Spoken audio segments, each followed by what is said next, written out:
سچا تاجر۔ ایک چھوٹے سے گاؤں میں احمد نام کا ایک مسلمان تاجر رہتا تھا۔ وہ بازار میں کھجوریں اور کپڑے فروخت کرتا تھا۔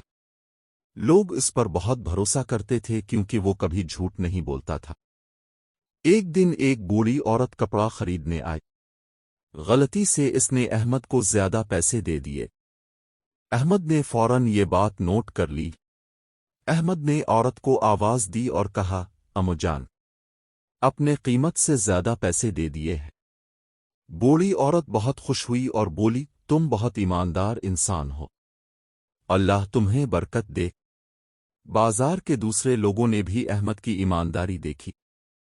اس دن کے بعد مزید لوگ اس کی دکان سے خریداری کرنے لگے کیونکہ وہ اس پر اعتماد کرتے تھے۔ احمد ہمیشہ کی یہ تعلیم یاد رکھتا تھا، سچائی نیکی کی طرف لے جاتی ہے۔